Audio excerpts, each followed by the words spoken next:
Hello students, in this video we are going to discuss about Kirchhoff's law, which is a very important law which is used to determine the current potential difference across any part of the complicated circuit.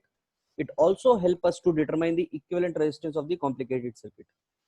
कहने का मतलब ये बेटा कि अगर कहीं पर भी कोई भी सर्किट का रेजिस्टेंस हम नॉर्मली अगर नहीं फाइंड कर पाएंगे या किसी भी ब्रांच में जो भी हमारा करंट फ्लो होगा वो करंट को अगर हम नॉर्मली नहीं आइडेंटिफाई कर पाएंगे या पोटेंशियल डिफरेंस हम आइडेंटिफाई नहीं कर पाएंगे तो उसके लिए हमें यूज करना होता है बेटा Kirchhoff's law. In this law, before studying this law, we need to understand few definition and few terms. Number first, electric network. It is the term used for the complicated system of electrical conductors. Means बेटा मान लीजिए मैंने कोई circuit कुछ ऐसा बनाया कि ये हमारी बैटरी, यहाँ पर ये रेजिस्टेंस, फिर मैंने एक बैटरी लगा दी, फिर एक रेजिस्टेंस लगा दिया, फिर यहाँ पर एक रेजिस्टेंस लग गया और इस तरीके का मैंने कोई एक कॉम्प्लिकेटेड सर्किट बना दिया in which we are having several batteries and several resistors. So this kind of circuit is called as electric network. कहने का मतलब ये बेटा कि कई बार आप लोगों ने अपनी कॉलोनी के बाहर जो आपके पोल्स होते हैं बेटा उन पोल्स के बाहर आपने ढेर सारे वायर्स को आते जाते देखा होगा. Those wires are arranged in a certain network और उसी को हम क्या बोलते हैं, उसी को हम इलेक्ट्रिक नेटवर्क बोलते हैं. What is a junction? Junction क्या है बेटा? जंक्शन एक वो पॉइंट है जहां पर टू और मोर कंडक्टर्स मींस रेजिस्टर्स कनेक्टेड होंगे बेटा. कंडक्टर्स का मतलब है जैसे कि अगर ये जो भी रेजिस्टेंसेस यहाँ पर हमें दिखाई दे रहे हैं, ये रेजिस्टेंसेस का क्या मतलब है? इन रेजिस्टेंसेस का मतलब है कि यहाँ पर हमारी अप्लायंसेस लगी हुई हैं, जैसे मोबाइल लगा हुआ है, आपका फ्रिज लगा हुआ है, टीवी लगी हुई है, या जो भी छोटे छोटे आपके सर्किट हैं, क्योंकि यहाँ पर सब डीसी सप्लाई है तो सपोज एक बल्ब यहाँ पर लगा हुआ है, या फिर यहाँ पर आपका मोबाइल चार्ज हो रहा है, यहाँ पर आपका ब्लूटूथ स्पीकर चार्ज हो रहा है, तो ये सब क्या है? All these are conductors. तो सिंपल सी बात ये, जंक्शन क्या है? जंक्शन वो पॉइंट है जिस पॉइंट के पास दो या दो से ज्यादा आपके कंडक्टर्स कनेक्टेड होंगे. तो मतलब ये कि अगर मैं यहाँ पर कोई भी एक जंक्शन बनाऊं तो जंक्शन का मतलब क्या होता है बेटा? जितनी ट्रेन आती भी है और ट्रेन जाती भी है. तो ऑब्वियस सी बात है जहां कहीं पर भी दो ट्रेन आ जाएं वो एक पॉइंट, जिस पॉइंट पर, उसी पॉइंट को हम क्या बोला करते हैं बेटा? उसी पॉइंट को हम जंक्शन बोलते हैं.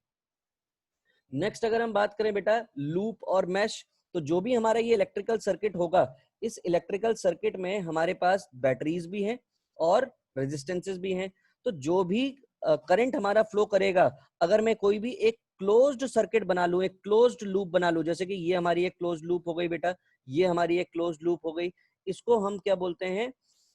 क्लोज लूप बोलते हैं. मतलब कोई भी हमारा क्लोज्ड कंडक्टिंग पाथ जो होगा इलेक्ट्रिकल नेटवर्क में, कहीं पर भी कोई भी पाथ हमारा क्लोज्ड जो होगा वो हमारा क्या हो जाएगा? वही हमारी लूप या मैश हो जाएगी. जैसे फॉर एग्जांपल अगर मैं यहाँ पर एक सर्किट बनाने की कोशिश करूं, जैसे कि ये हमने एक सर्किट बनाया, इस सर्किट में अगर मुझसे कोई लूप पूछे कि how many loops are there, या फिर लूप कौन कौन सी होगी, तो बेटा देखो ये हमारा एक सर्किट बिल्कुल क्लोज्ड है. This is a close circuit, मतलब यहाँ से करंट जाएगा, यहाँ से ऐसे करके वापस आ सकता है, तो दिस इज कॉल्ड लूप. ये भी हमारी क्या हो गई? एक लूप हो गई. यहाँ से अगर मैं गया और यहाँ से घूमकर इधर को आया, this is also a loop. ये भी हमारी क्या हो गई? एक लूप हो गई. यहाँ से अगर मैं गया और फिर उसके बाद इस पाथ के थ्रू जाकर फिर यहाँ पर वापस आया, this is also a loop. मतलब जिस पॉइंट से स्टार्ट हुए उसी पॉइंट पर वापस अगर हम आ गए तो उसी को हम क्या बोला करते हैं बेटा? उसी को हम लूप या फिर मैश बोलते हैं. ब्रांच क्या है? दो जंक्शंस के बीच में जो भी हमारे नेटवर्क का पार्ट होगा उसको हम ब्रांच बोल देंगे. जैसे कि अगर ये देखो ये हमारी एक जंक्शन है, क्योंकि यहाँ पर देखो एक कंडक्टर इस साइड में गया है, एक कंडक्टर इस साइड में गया है, तो इसको हम क्या बोल देंगे? लूप बोल देंगे. यहाँ पर ये हमारी एक लूप हो जाएगी क्योंकि एक कंडक्टर इस साइड में है, एक कंडक्टर इस साइड में, तो दिस इज कॉल्ड लूप. इन दोनों जंक्शंस के बीच में जो ये सर्किट है, दिस इज कॉल्ड ब्रांच. तो इन चीजों के बारे में हम लोग देखेंगे बेटा कि ये ब्रांच, लूप, जंक्शन, ये टर्म्स हमें पता होनी चाहिए. तो सिंपल सी बात ये कि इलेक्ट्रिक नेटवर्क क्या होता है हमें समझ में आया, जंक्शन क्या होती है हमें समझ में आया, लूप या फिर मैश क्या होती है हमें पता चला बेटा, और ब्रांच का क्या मतलब है हमें समझ में आया. नेक्स्ट अगर हम बात करें बेटा, तो अब सबसे पहले है हमारे पास Kirchhoff's first law. Kirchhoff's first law क्या कहता है बेटा? इसको हम जंक्शन रूल भी बोलते हैं. ये बोलता है कि भैया मान लीजिए ये कोई जंक्शन है, ये यहाँ पर हमारी एक जंक्शन बनी हुई है, 2 जगह से ये करंट आ रहा है बेटा, ठीक, और बाकी 3 जगह से करंट क्या हो रहा है, 3 जगह से करंट आपका बाहर निकल रहा है। तो जंक्शन रूल क्या कहता है कि incoming current at the junction, incoming current at the junction must be equal to the outgoing current through the junction, through the junction। तो इनकमिंग करंट क्या है, इनकमिंग करंट है बेटा आपका I1 I2, तो I1 plus I2 is the incoming current। what is the outgoing current, I3 I4 I5 is the outgoing current, I3 I4 I5 is the outgoing current। तो incoming current is equal to outgoing current, यही हमारा Kirchhoff's law है बेटा। और इसी के according हम क्या कर पाएंगे, हम अपने करंट को फ्लो करा पाएंगे किसी भी सर्किट पे। तो सिंपल सी बात ये, इनकमिंग करंट का मतलब यही वैल्यू है और आउटगोइंग करंट का यही मतलब है। तो हम अगर इसका एल्जेब्रिक सम करें तो ये I1 प्लस I2 जो है, इसमें से माइनस कर दिया मैंने क्या, I3 plus I4 plus I5, तो इनका एल्जेब्रिक सम जो मिलेगा बेटा वो मुझे कितना मिलेगा, एल्जेब्रिक सम मुझे 0 मिलेगा। वही चीज मेरी पहली स्टेटमेंट में लिखी हुई है। तो हम इसको या तो हम इस तरीके से लिखें बेटा कि इनकमिंग करंट हमेशा आउटगोइंग करंट के बराबर हो, या तो ये लिखें, या फिर हम क्या लिखें कि जो भी इनकमिंग करंट है उसको हमने पॉजिटिव मान लिया और आउटगोइंग करंट को हमने नेगेटिव मान लिया, तो इसका सम क्या होना चाहिए, 0 होना चाहिए। वही चीज आपकी यहां पर लिखी हुई है। ये देखो I1 plus I2 plus I3 मतलब minus I3 minus I4 minus I5 is equal to 0 and I1 plus I2 plus is equal to I3 plus I4 plus I5। यही चीज हमने यहाँ पर भी लिखने की कोशिश करी है। तो सिंपल सी बात, किरचॉफ्स फर्स्ट लॉ जो है उसको हम बोलते हैं जंक्शन रूल, कि जंक्शन पर पहुंचने के बाद हमारा जो भी करंट होगा वो करंट हर जगह पर जाकर क्या हो जाएगा बेटा, डिस्ट्रीब्यूट हो जाएगा।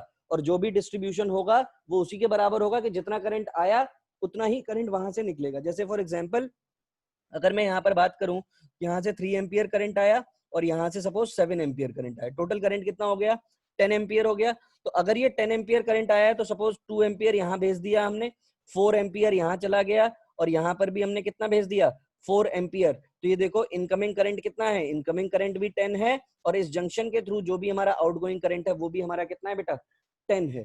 तो हमें ये जो लॉ है, इस लॉ से हम क्या कर पाएंगे, करंट का एक्चुअल फ्लो कैसा होगा सर्किट में उसको हम आइडेंटिफाई कर पाएंगे।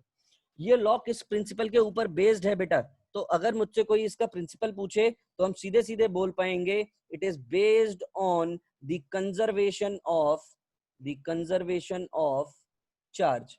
ये किसके ऊपर बेस्ड है बेटा, कंजर्वेशन ऑफ चार्ज के ऊपर बेस्ड है। कौन सा law, Kirchhoff's first law is based on conservation of charge. क्यों बेटा, ये देखो इसी से तो हमें पता चला कि जितना भी चार्ज आ रहा है फ्लो होता हुआ उतना ही चार्ज निकलेगा।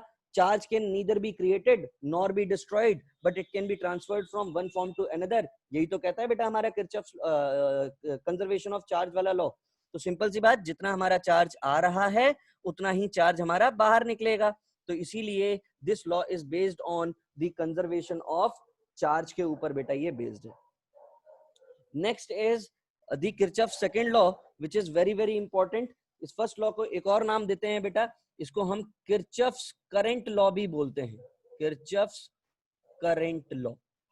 तो अगर आपसे कोई पूछे कि ये लॉ ऑफ कंजर्वेशन के ऊपर बेस्ड क्यों है तो सीधे सीधे बताना है charge can neither be created nor be destroyed but it can be transferred from one form to another. तो सिंपल सी बात, जितना चार्ज फ्लो होते होकर एक जंक्शन के पास पहुंचेगा उतना ही उस जंक्शन से चार्ज हमारा बाहर निकलेगा। कुल मिलाकर ये समझिए जैसे हमारा बरेली जंक्शन है तो जितनी ट्रेन उससे एंटर कर रही होंगी उतनी ही ट्रेन हमारी क्या होंगी बेटा, उतनी ही ट्रेन हमारी बाहर निकलेंगी। क्या ऐसा थोड़ी होगा कि कोई भी ट्रेन एक एक्स्ट्रा आ गई वहां पर अलग से एक अवतार लेकर बाहर निकल रही है, ऐसा पॉसिबल नहीं है। तो मतलब किसी भी जंक्शन में जितनी भी ट्रेन एंटर करेंगी उतनी ही ट्रेन हमारी क्या होंगी, उतनी ही ट्रेन हमारी बाहर निकलेंगी। इन द सेम वे जितना भी करंट हमारा फ्लो करेगा किसी जंक्शन के पास उतना ही करंट बाकी वेज के थ्रू या बाकी वायर्स के थ्रू या बाकी कंडक्टर्स के थ्रू क्या होगा, बाहर निकल रहा होगा। This is called Kirchhoff's first law. अब हम बात करते हैं बेटा किरचॉफ्स सेकंड लॉ की। किरचॉफ्स सेकंड लॉ क्या कहता है कि अगर मान लीजिए कोई भी आपके पास सर्किट है, एक नेटवर्क है, उस नेटवर्क में अगर आपने कोई भी क्लोज्ड लूप ली है तो उस क्लोज्ड लूप के अक्रॉस जो भी आपके पोटेंशियल्स का चेंजेस इन पोटेंशियल्स का एल्जेब्रिक सम होगा वो एल्जेब्रिक सम 0 होगा। और वी कैन से कि जितने भी उस लूप में ईएमएफ्स लगे होंगे वो ईएमएफ जो होंगे वो किसके बराबर होंगे, equal to the sum of the product of current and resistances. मतलब कि ये पोटेंशियल डिफरेंसेस के बराबर होगा। देखो बेटा ये चीज हम लोग पहले भी देखते हुए आए हैं कि एक बैटरी है तो बैटरी के पास होता है ईएमएफ, और ईएमएफ अगर है और यहाँ पर रेजिस्टेंसेस लगे हुए हैं किसी भी सर्किट में, तो इसके अक्रॉस हमें अगर V1, V2, V3 इस तरीके का अगर पोटेंशियल ड्रॉप मिला है तो ऑब्वियस सी बात है जितना भी यहाँ पर ईएमएफ होगा उतने ही यहाँ पर ये जो भी ईएमएफ होगा ये ईएमएफ किसके बराबर हो जाएगा, ये V1 plus V2 plus V3 के बराबर मिलेगा आपको। और V1 plus V2 plus V3 यहाँ पर है क्या, I1 plus I2 sorry I1 R1 plus I2 R2 plus I3 R3, और यही हमें क्या दे देगा बेटा, ईएमएफ देगा। तो सिंपल सी बात ये, यहाँ पर हमें कुछ साइन कन्वेंशंस भी फॉलो करने पड़ेंगे बेटा, तब हम इस चीज को अप्लाई कर पाएंगे। अभी फिलहाल आपको ये ध्यान रखना है कि आपको एलएचएस साइड में लिखना है ईएमएफ और आरएचएस साइड में लिखना है बेटा पोटेंशियल ड्रॉप। जो भी किसी रेजिस्टेंस के अक्रॉस हुआ है उन पोटेंशियल ड्रॉप्स का जो भी सम होगा वो आपको एलएचएस साइड आरएचएस साइड में रखना है। तो मैं आपको सबसे पहले तो एक सर्किट बना लेते हैं बेटा, और उस सर्किट की हेल्प से हम लोग इनके साइन कन्वेंशंस को जानने की कोशिश करेंगे। जैसे मान लीजिए मेरे पास एक सर्किट है बेटा, ये R3 है सपोज, यहाँ पर ये हमारे पास R2 है, यहाँ पर हमने एक बैटरी प्लेस की, इस बैटरी को हमने नाम दे दिया E2। यहाँ पर ये मेरे पास एक R1 है, और यहाँ पर ये जो हमारा EMF है वो है हमारा E1, और इसको हमने कनेक्ट कर दिया। सिंपल सी चीज आपको एक मैं बात बताऊं बेटा, तो हमेशा ध्यान रखना है, कुछ रूल्स यहां पर आपको फॉलो करने हैं। सबसे पहला रूल, कितनी भी बैटरी लगी हुई हो सर्किट में, सपोज 10 बैटरीज लगी हैं फॉर एग्जांपल, कितनी भी बैटरी लगी हुई हो, always flow the current through the battery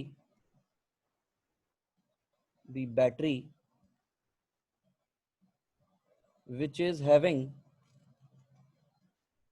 maximum EMF। जैसे अगर यहाँ पर E1 और E2 है तो ऑब्वियस सी बात है, मैंने क्या मान लिया बेटा कि E1 का जो EMF है वो सपोज बड़ा है किससे, E2 से बड़ा है, ऐसा हमने सपोज कर लिया। तो जो भी मैं करंट फ्लो कराऊंगा, सबसे पहला काम हमें हमेशा, जब भी किरचॉफ्स लॉ का हमें क्वेश्चन मिलेगा तो उसमें सबसे पहला काम हमें क्या करना पड़ेगा, सबसे पहले हमें KCL लगाना पड़ेगा बेटा। और KCL लगाने के लिए हमें क्या करना है, जो भी हमारी बैटरी सबसे बड़ी है इस बैटरी के थ्रू आप करंट को फ्लो कराइए। तो ये देखो बेटा, यहां से मैंने एक करंट फ्लो कराया, कितने अमाउंट का, I1 अमाउंट का। ये जो भी I अमाउंट का करंट फ्लो कराया, कितने अमाउंट का करंट फ्लो कराया, I अमाउंट का करंट फ्लो कराया।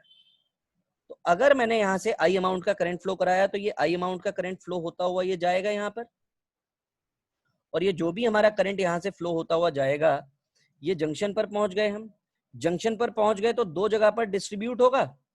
तो देखो इसका डिस्ट्रीब्यूशन कैसे किया, सपोज यहां पर मैंने भेज दिया बेटा I1, तो I आ रहा था, इसमें से I1 निकाल दिया तो बचा कितना, I माइनस I1, इतना ही करंट बचा। अब इस वाली ब्रांच में I1 अमाउंट का करंट फ्लो होता हुआ जा रहा है, ये देखो I1 अमाउंट का करंट फ्लो होता जाए। तो एक बार आपने जिस डायरेक्शन से जिस भी ब्रांच से करंट फ्लो करा दिया, अब आप अपोजिट डायरेक्शन से करंट को फ्लो नहीं कराएंगे बेटा। ये देखो यहां से हमने I1 भेज दिया तो अब यहां से करंट नहीं आएगा, तो ये I माइनस I1 इधर ही गया, this is I minus I1। ये करंट फ्लो होता हुआ यहां पहुंचा, फिर से एक जंक्शन मिली हमें, तो यहां से करंट कितना आ रहा है, ये I माइनस I1, और यहां से करंट कितना आ रहा है I1, दोनों ऐड हो जाएंगे, और ऐड हो जाएंगे तो करंट कितना आएगा I, और ये हमारा करंट I हमारे पास वापस आ गया। दिस शोज कि हमने जो भी KCL लगाया है या फर्स्ट लॉ अप्लाई किया है वो बिल्कुल सही अप्लाई किया है। जितना एक बैटरी से करंट ड्रॉ किया था हमने, उतना ही करंट इस बैटरी के पास क्या आ गया बेटा, वापस आ गया। ये हमने अभी फर्स्ट लॉ अप्लाई किया जिसको हम बोलते हैं KCL या किरचॉफ्स फर्स्ट लॉ। अब हम अप्लाई करेंगे बेटा किरचॉफ्स सेकंड लॉ, और किरचॉफ्स सेकंड लॉ क्या कहता है, summation of EMF is equal to summation of I into R. यही है हमारा सेकेंड लॉ। अब देखो इसको कैसे अप्लाई करेंगे। सबसे पहले यहाँ पर कुछ रूल्स हैं बेटा, जो रूल्स आपको फॉलो करने हैं। सबसे पहले आपको क्या करना है, सबसे पहले यू हैव टू सेलेक्ट कि भैया कितने वेरिएबल्स हैं। तो यहाँ पर 2 वेरिएबल्स हैं बेटा हमारे पास। कैसे सर आपको पता चला 2 वेरिएबल्स हैं? एक तो बेटा आई है वेरिएबल और दूसरा हमारा I1 है। 2 वेरिएबल्स ऑफ करंट है यहाँ पर। तो जितने भी वेरिएबल्स ऑफ करंट होंगे उतनी लूप में हमें KVL लगाना पड़ेगा। हमें क्या लगाना पड़ेगा? KVL। इसको हम किरचॉफ्स वोल्टेज लॉ भी बोलते हैं बेटा, तो ध्यान रखेंगे इसको, किरचॉफ्स वोल्टेज लॉ या वोल्टेज रूल। तो कितनी कितनी वेरिएबल्स हैं करंट के? 2 वेरिएबल्स हैं करंट के। तो ऑब्वियस सी बात है लूप बनानी है। तो यहाँ पर सबसे पहली चीज तो मैं आपको ये बताऊं कि कितनी नंबर ऑफ लूप हैं।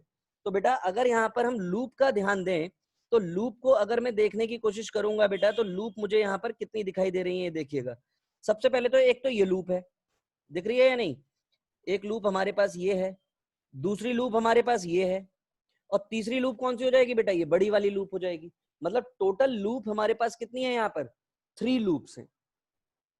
अब जो भी हमारे पास लूप्स हैं इनमें से आप कोई भी 2 लूप को यूज करेंगे, क्योंकि यहाँ पर 2 वेरिएबल हैं। अगर 3 वेरिएबल होते तो हम 3 लूप को यूज कर रहे होते, लेकिन यहाँ पर वेरिएबल कितने हैं? 2 हैं। तो अगर यहाँ पर वेरिएबल 2 हैं तो ऑब्वियस सी बात है हमें जो भी लूप्स यूज करनी पड़ेंगी वो 2 ही लूप यूज कर सकते हैं, और कोई भी 2 लूप आप यहाँ पर यूज कर सकते हैं।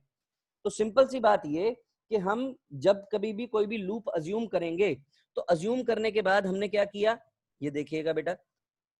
अगर मैं यहां पर बात करूं आपसे तो हमें ये समझ में आ गया कि टोटल कितनी लूप्स हैं हमारे पास। टोटल हमारे पास 3 लूप्स हैं यहाँ पर। और टोटल अगर हमारे पास यहाँ पर 3 लूप्स हैं तो हम कैसे, देखो अब KVL अप्लाई करेंगे। सबसे पहला काम क्या करना है, सबसे पहले हमें KCL अप्लाई करने के लिए we have to take any direction. First point, any direction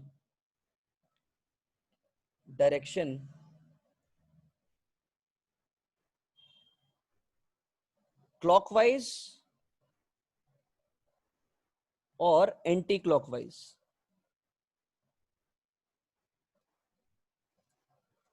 of the loop. मतलब अगर मान लीजिए मैं इसको नाम दे देता हूं बेटा ABCDEF, मैंने नाम दे दिया इसको। तो सपोज मुझे जो KVL लगाना है वो मुझे ABCFA में लगाना है। तो देखो कैसे अप्लाई करेंगे। इन लूप ABCFA, मतलब मैं लूप को कैसे अज्यूम कर रहा हूं, मैंने सबसे पहले मुझे डायरेक्शन अज्यूम करनी है बेटा। वो डायरेक्शन आपकी क्लॉकवाइज भी हो सकती है, एंटी क्लॉकवाइज भी हो सकती है, कोई भी डायरेक्शन आप अज्यूम कर सकते हो। सपोज अगर मैंने ये लूप, सपोज मैंने कुछ ऐसे मान ली, this is the direction of the loop, और मैं इसको एंटी क्लॉकवाइज डायरेक्शन ही लेना चाहता हूं। तो अगर मैं इसको एंटी क्लॉकवाइज डायरेक्शन लेना चाहता हूं तो लूप का नाम भी एंटी क्लॉकवाइज ही दूंगा, ABCFA, यानी कि ABCFA। this will be the direction, this will be the loop in which I am going to apply KVL। एक बार अगर मैंने लूप अज्यूम कर ली बेटा, तो अब देखो यहाँ पर 2 डायरेक्शन आ गई। एक तो जो डायरेक्शन हमने अज्यूम की है बेटा क्लॉकवाइज या एंटी क्लॉकवाइज, किसकी? लूप की। तो मेरे अकॉर्डिंग ये हमें अपने अकॉर्डिंग टू अस हमें यूज करनी है, अकॉर्डिंग टू अस। तो जो भी सबसे पहली डायरेक्शन लेनी है वो डायरेक्शन हमें अपने अकॉर्डिंग लेनी है। इसको बेटा ये जरूरी नहीं है कि सर आपने एंटी क्लॉकवाइज लिया तो हमें भी एंटी क्लॉकवाइज लेना है, नहीं बेटा, we can take any of the direction, either clockwise और एंटी क्लॉकवाइज। एक बार अगर मैंने यहाँ पर डायरेक्शन अज्यूम कर ली, तो डायरेक्शन अज्यूम करने के बाद जो भी मेरी लूप है वो लूप मैंने यहाँ पर सिलेक्ट कर ली। और लूप सेलेक्ट करने के बाद अब मेरे पास 2 चीजें मिलेंगी। एक तो बेटा मुझे बैटरी लगी हुई मिलेगी सर्किट में, और दूसरी चीज मुझे मिलेगी रेजिस्टेंस। तो अब यहां पर हमें साइन कन्वेंशन यूज करना है कि मान लीजिए कोई बैटरी है, ये बैटरी का नेगेटिव टर्मिनल, ये पॉजिटिव टर्मिनल, और जो अज्यूम्ड लूप है उसकी डायरेक्शन ये है, this is assumed loop, assumed loop. तो सिंपल सी बात, हम कहां से कहां जा रहे हैं? नेगेटिव से पॉजिटिव जा रहे हैं। तो ये जो भी हमारा EMF होगा इसको हमें पॉजिटिव लेना होगा। इसमें करंट की क्या डायरेक्शन है? No need to see current direction. Only loop direction is required. मतलब यहां पर सिर्फ और सिर्फ लूप की डायरेक्शन ही रिक्वायर्ड होगी बेटा, करंट की डायरेक्शन की यहां पर जरूरत नहीं होगी। मतलब यहां पर देखो ये दो डायरेक्शन आ रही है, एक तो ये करंट की डायरेक्शन भी आ रही है, एक ये लूप की डायरेक्शन आ रही है, तो हमें सिर्फ और सिर्फ लूप की डायरेक्शन अज्यूम करनी है। तो अगर कहीं पर भी लूप की डायरेक्शन के अकॉर्डिंग मेरी बैटरी से हम लोग नेगेटिव से पॉजिटिव की तरफ जा रहे होंगे, तो उसको हम अज्यूम करेंगे बेटा प्लस ई अज्यूम करेंगे। और अगर यही चीज उल्टी हो गई, मतलब पॉजिटिव से नेगेटिव की तरफ हो गई, पॉजिटिव से नेगेटिव, तो इसको हम क्या लेंगे, इसको हम माइनस ऑफ ई लेंगे बेटा, मतलब वो ईएमएफ हमारे लिए नेगेटिव होगा। तो बैटरी के केस में यही दो केसेस मिलेंगे, या तो करंट हमारा नेगेटिव से पॉजिटिव जा रहा होगा या फिर पॉजिटिव से नेगेटिव जा रहा होगा। तो इन्हीं दोनों डायरेक्शंस को देखकर हमें क्या करना होगा बेटा, हमें बैटरी को अज्यूम करना पड़ेगा, जो भी हमारी बैटरी है उस बैटरी की डायरेक्शन को अज्यूम करना, बैटरी के साइन को अज्यूम करना पड़ेगा। रेजिस्टेंसेस के केस में क्या होगा बेटा, कि अगर मान लीजिए कोई भी हमारे पास रेजिस्टेंस है आर, और यहाँ पर जो भी हमारा करंट है वो इस डायरेक्शन में फ्लो हो रहा है, और जो मेरी अज्यूम्ड लूप है वो भी इसी डायरेक्शन में है। तो अगर मेरी अज्यूम्ड लूप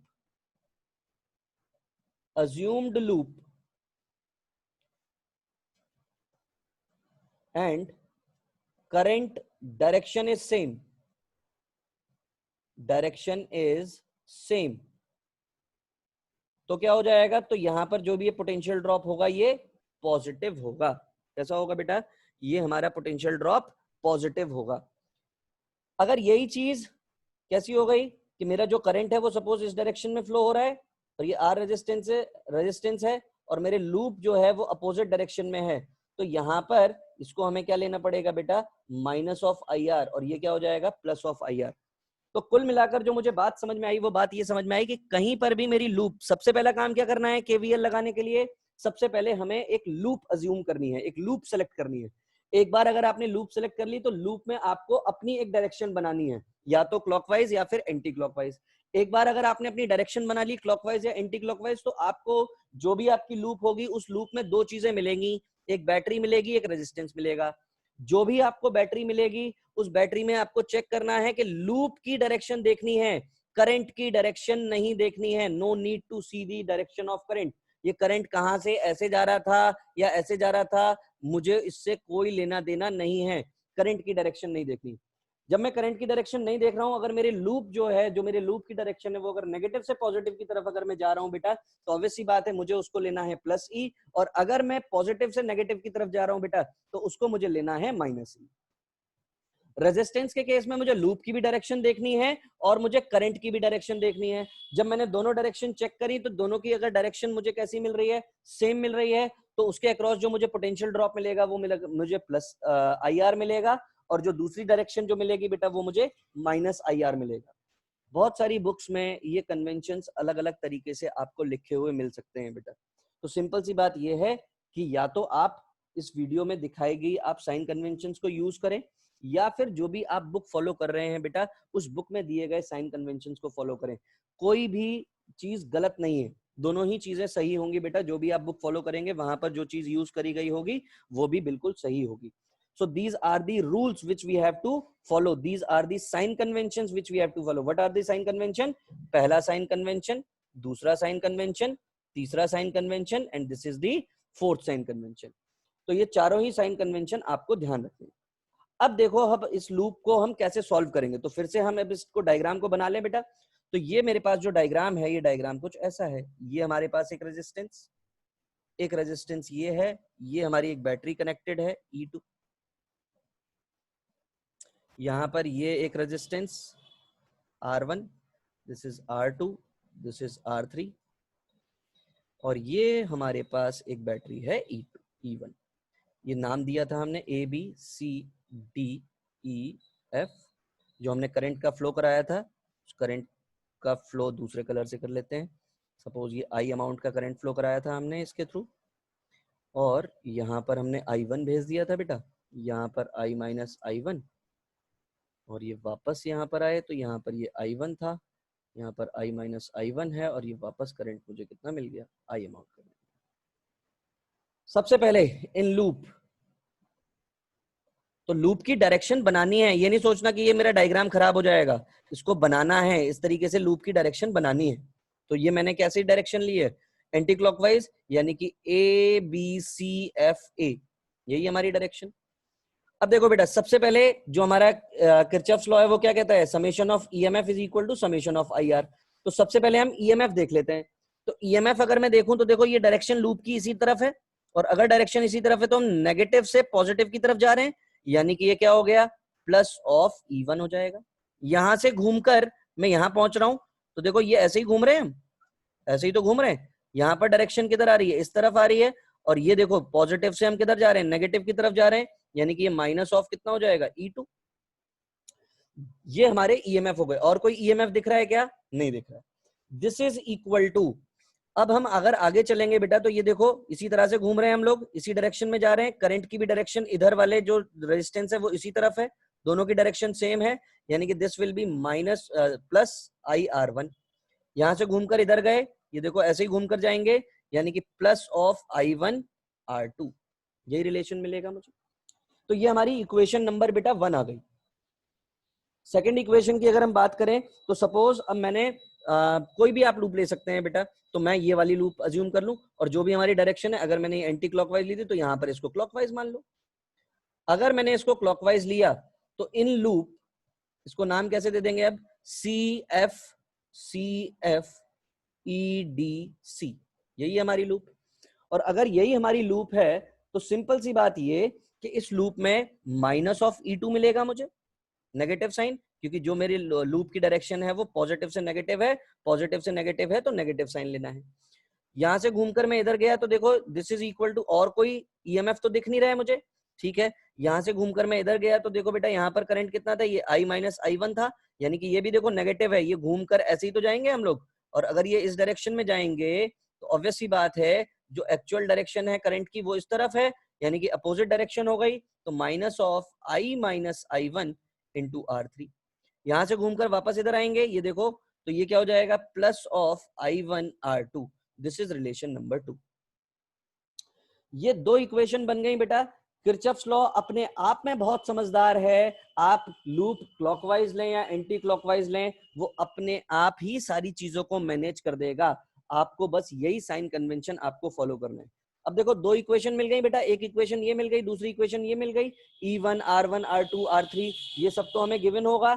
हमें जो चीज नहीं गिवन है वो क्या नहीं गिवन है बेटा, I और I1 नहीं गिवन है। ये दोनों वैल्यूज अगर मुझे पता चल जाएंगी तो ऑब्वियस सी बात है मैं इसके अक्रॉस क्या निकाल पाऊंगा, किसी के भी अक्रॉस में पोटेंशियल ड्रॉप निकाल पाऊंगा। जैसे IR1 इसके अक्रॉस पोटेंशियल ड्रॉप होगा, इसके अक्रॉस पोटेंशियल ड्रॉप क्या होगा, इसके अक्रॉस I1 R2 होगा, इसके अक्रॉस क्या हो जाएगा I माइनस I1, I और I1 दोनों की वैल्यू मिल जाएगी तो मैं पोटेंशियल ड्रॉप निकाल पाऊंगा।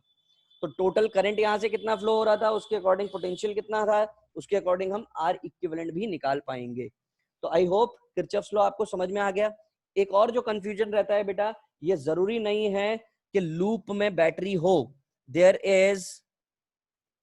Is no need that in any loop battery must exist. इसकी कोई जरूरत नहीं है। मतलब ये कि अगर मेरा सर्किट कुछ ऐसा है, ये देखो अगर मैं ऐसे इसको लूप बना दिया मैंने,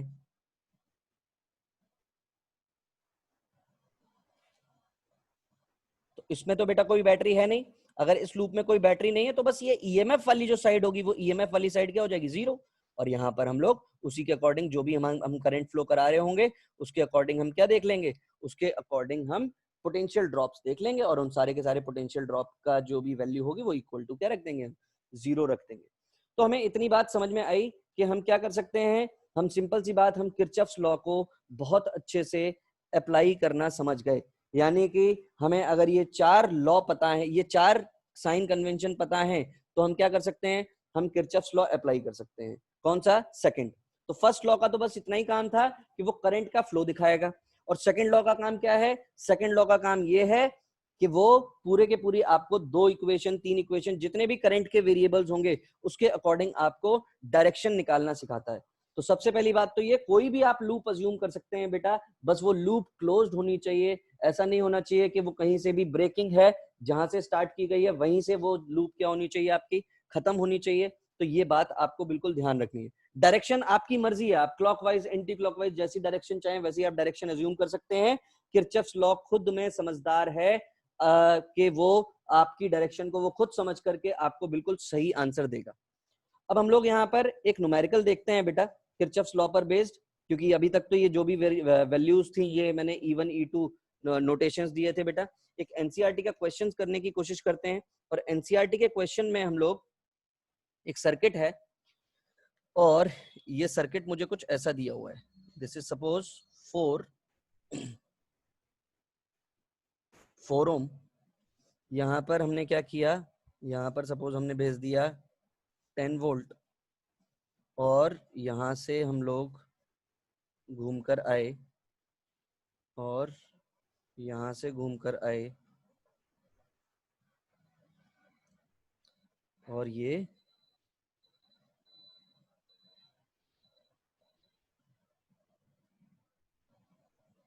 यहाँ से घूमकर आए।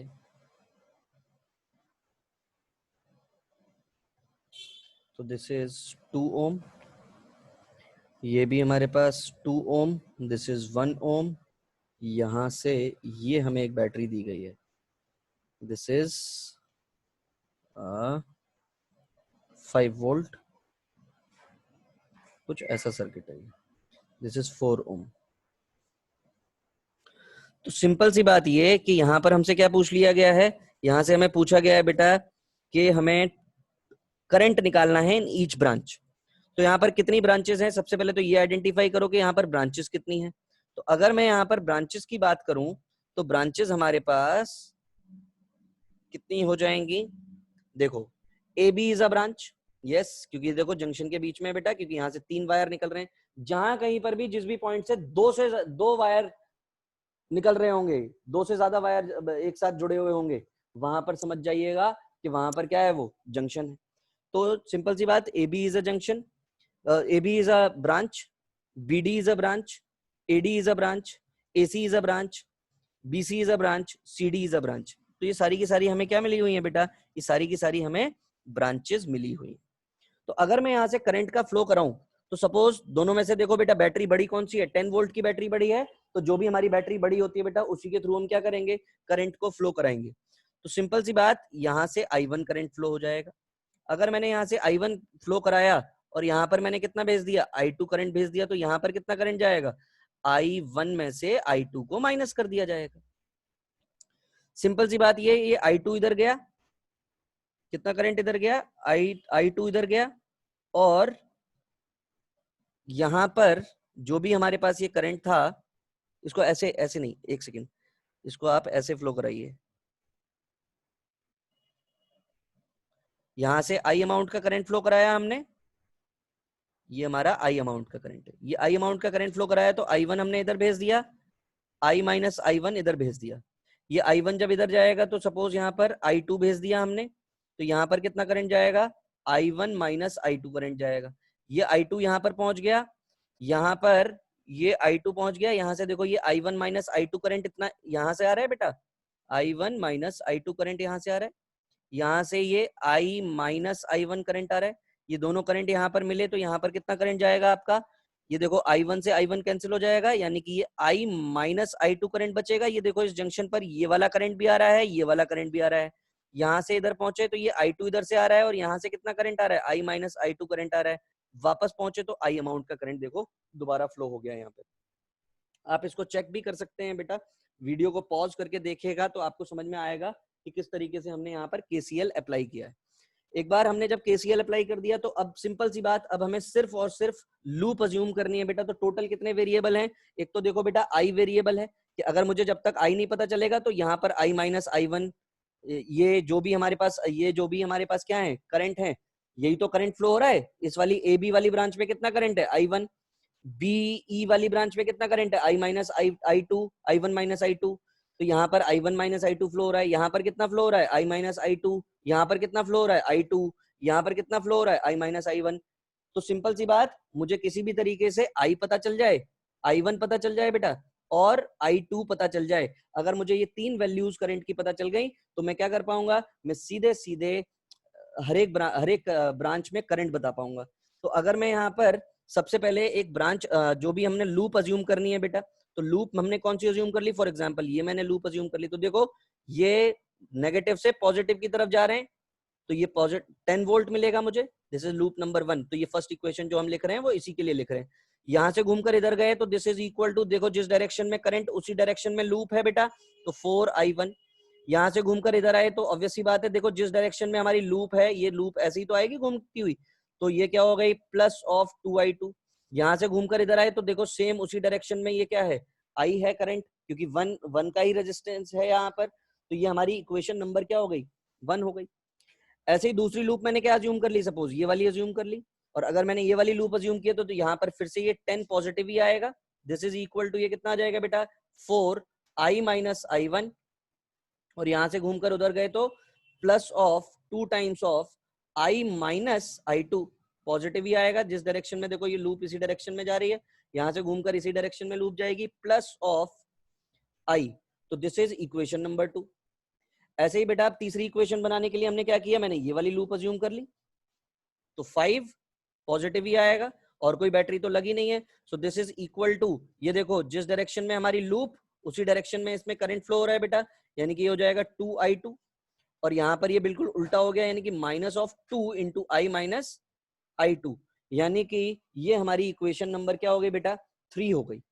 जब हमारे पास ये तीनों इक्वेशन मिल गई तो ऑब्वियस सी बात है, अब मुझे क्या चाहिए, मुझे I1 और I2 की वैल्यू चाहिए। अगर मुझे ये वैल्यू पता चल गई तो मैं सारी की सारी वैल्यूज फाइंड कर पाऊंगा बेटा। तो सबसे पहले अगर मुझसे कोई बात करे कि I की वैल्यू कितनी है, तो यहाँ पर ऑन सॉल्विंग, इनको जब आप सॉल्व करेंगे बेटा तीनों इक्वेशन को, ये इक्वेशन सॉल्व करना आता है बेटा, ऑन सॉल्विंग इक्वेशन आपको जो I की वैल्यू मिलेगी वो मिलेगी आपको 2.5 एम्पियर। कितनी वैल्यू मिलेगी 2.5 एम्पियर। जो आपका I1 है, I1 आपको मिल जाएगा 5/8 एम्पियर, 5/8 एम्पियर। और जो आपका क्या बोलते हैं उसको, I1 माइनस I2 है, I1 माइनस जो I2 है बेटा, वो आपको मिलेगा माइनस का 17/8। तो ये नेगेटिव साइन का मतलब बस इतना सा है कि हमें जो डायरेक्शन हमारी हमने ये अज्यूम किया उसके अपोजिट डायरेक्शन आना चाहिए था। तो नेगेटिव साइन जो है ये कोई मतलब बस ये इतना बताने की कोशिश कर रहा है कि ये जो हमारा करंट है, ये current basically practically opposite direction में फ्लो होगा, जो हमने डायरेक्शन अज्यूम की है उसके उल्टी डायरेक्शन में फ्लो होगा, तो उससे घबराने की आपको जरूरत नहीं है। तो सिंपल सी बात कि अगर मुझसे कोई IAB पूछेगा तो उसका आंसर आएगा बेटा 5/8 एम्पियर। अगर मुझसे कोई पूछेगा कि ICA कितना होगा तो इसका आंसर आएगा 1/2A। अगर मुझसे कोई पूछेगा कि IDEB कितना है करंट, तो यहाँ पर जो करंट आएगा वो आएगा 17/8 एम्पियर।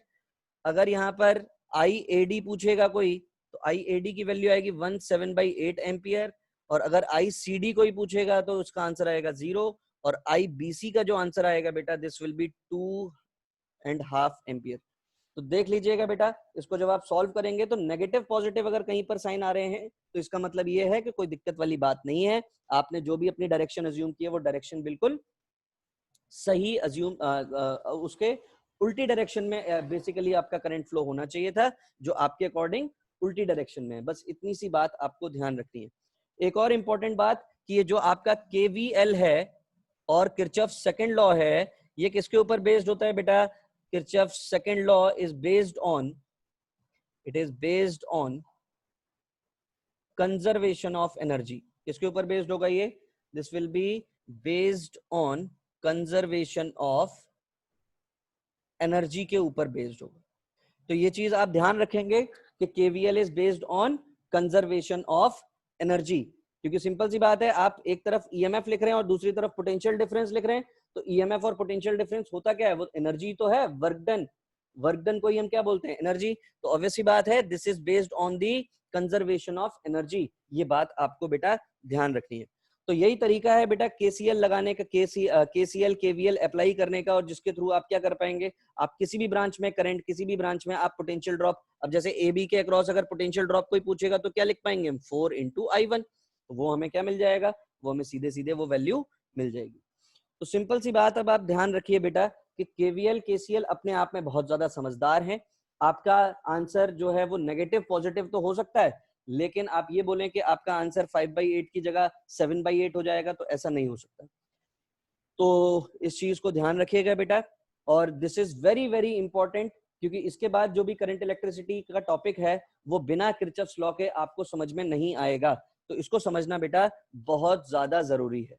ठीक है, तो thank you so much, stay healthy, stay fit, thank you, God bless you.